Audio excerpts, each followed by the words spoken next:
Bonjour à tous, donc suite à la vidéo que j'ai faite concernant les alcanes et les alcènes, il y a quelqu'un qui m'a demandé d'expliquer la combustion, donc le fait de brûler, la combustion d'un alcane, et la pondération.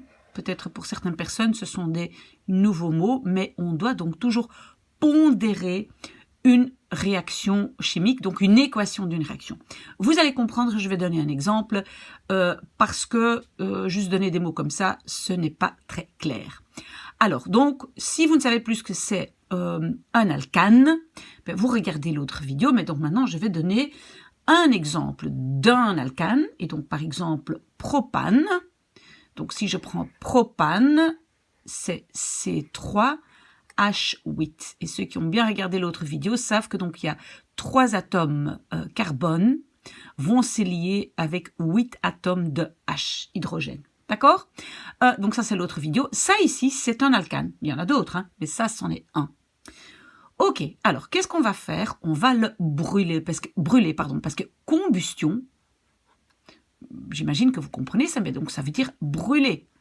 Brûler, vous pouvez brûler du bois dans votre feu ouvert. Eh ben, on peut donc brûler un alcane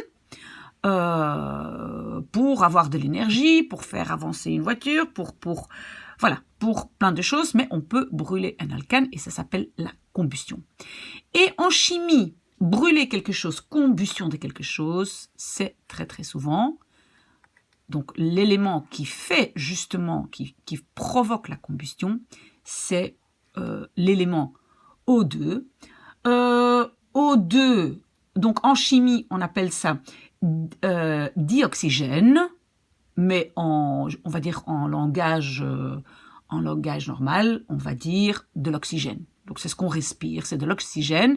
Ici, on a 2 éléments d'oxygène, donc c'est dioxygène.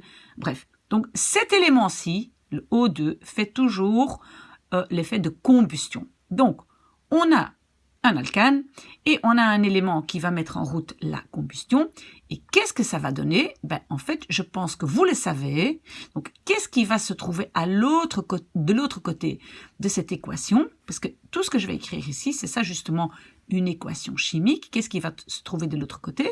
Ben, les mêmes éléments, mais peut-être ils se sont regroupés différemment. Et vous savez maintenant très très bien que les dérivés du pétrole, comme par exemple donc des alcanes, ça ici, dérivés du pétrole, on les brûle, et qu'est-ce que ça provoque? On le sait très bien, on en parle tout le temps, ça nous donne beaucoup de CO2.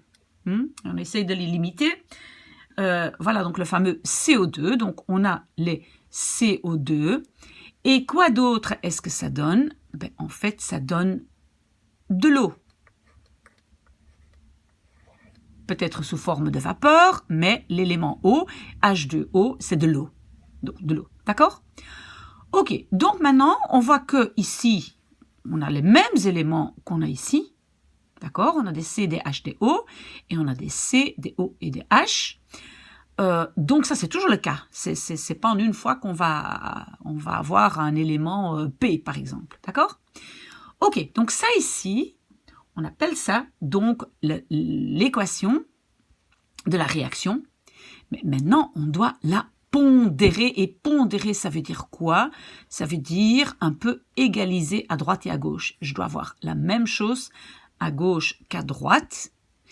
Parce que donc, il y a une fameuse loi qui dit que voilà, les mêmes éléments que j'avais avant, je les ai après, peut-être sous une autre forme, mais j'ai le même nombre d'éléments là et là. Ça, c'est donc pondéré. D'accord? Alors, je vois déjà que de ce côté-ci, ben, vous voyez, j'ai 3 atomes C. Vous voyez ça? 3 fois carbone. Ben, ok, donc, je vais devoir mettre un 3 ici aussi. Parce que là, je dois aussi avoir 3 carbones. Seul problème, c'est que le 3 ici, ben, il compte pour cette totalité. Donc, c'est vrai que j'ai 3 carbones là et 3 carbones ici, mais du coup, j'ai aussi 6 atomes O, parce que les O étaient déjà liés par 2, et j'en ai 3, donc ça fait 3 fois 2, ça fait 6. Donc j'ai 6 O, et j'ai encore un O là. Donc, ça veut dire que j'ai 7 O. 7 éléments O. D'accord? Ok, donc ça, j'ai bien compris. Mais maintenant, je retourne donc de l'autre côté. Donc, ici, mes C, les C, j'en ai 3. C'est en ordre. J'ai mis 3 de l'autre côté. Les H, ici, donc, j'ai 8 H. Vous voyez? 8 H. Bon, le 3 ici, il ne compte pas pour la H. Et c'est seulement quand il y a ici un chiffre devant qu'il compte pour cette totalité. Ici, la H, il y en a 8. D'accord? Alors maintenant, est-ce que j'en ai 8 de l'autre côté? Donc, j'ai 3 fois... Ah non, pardon, les H, pardon, je suis là avec les O, non. Donc, les H, j'en ai combien? Ben, j'en ai 2. Ils sont liés par 2. J'ai des binômes de 2. Et je dois en avoir 8. Donc, qu'est-ce que je vais faire? Je vais mettre devant un 4. Comme ça, j'ai 4 binômes de H. Et bien, ça fait 8 H. Donc, mes H sont déjà très bien équilibrés.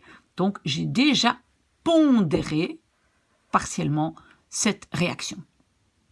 Qu'est-ce que je n'ai pas encore équilibré ou pondéré? Ben, les O. Parce que ici, j'ai, on va dire, un petit binôme de O. Mais ici, j'ai quoi? J'ai 3 fois 2 binômes. Donc, ça fait 6. J'en ai 6 là. Et j'ai 4 fois O. Parce que je vous ai dit, les chiffres qui est devant, ils comptent pour chaque élément. Hein? Donc, ici, j'ai 4 O. Et là, j'en ai 6. OK?